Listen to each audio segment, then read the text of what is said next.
वो कहते हैं कि रिश्ते खून से नहीं अपनापन से बनते हैं। और जब सास बहू के बीच प्यार पनपता है तो घर मंदिर बन जाता है।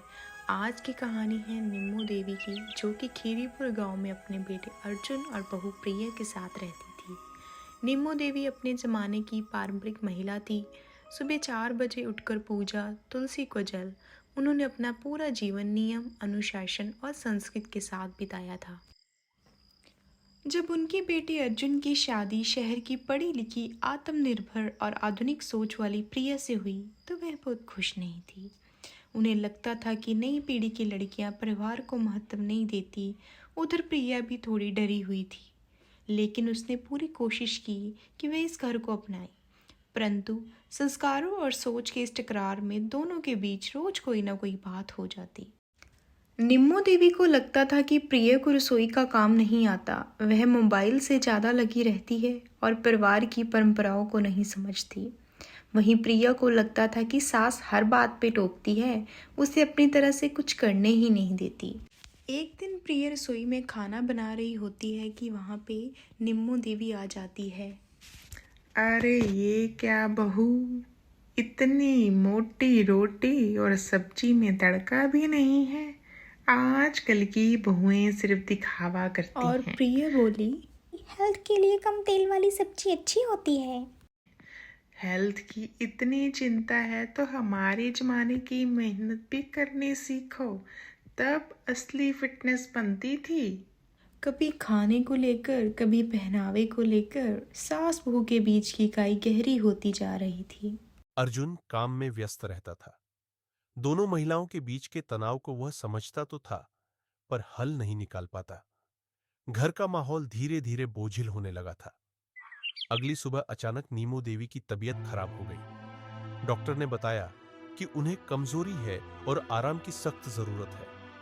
अब घर की पूरी जिम्मेदारी प्रिया के कंधों पर आ गई।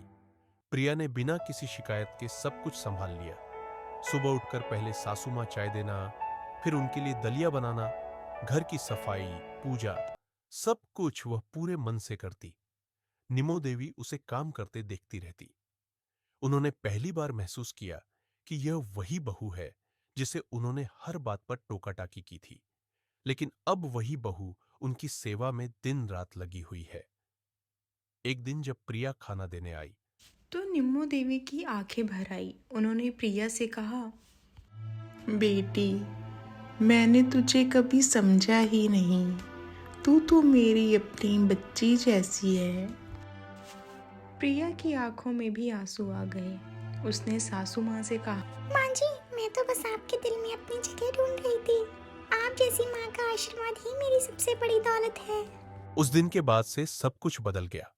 अब नीमो देवी और प्रिया एक दूसरे के कामों में साथ देती। पूजा की थाली दोनों मिलकर सजाती।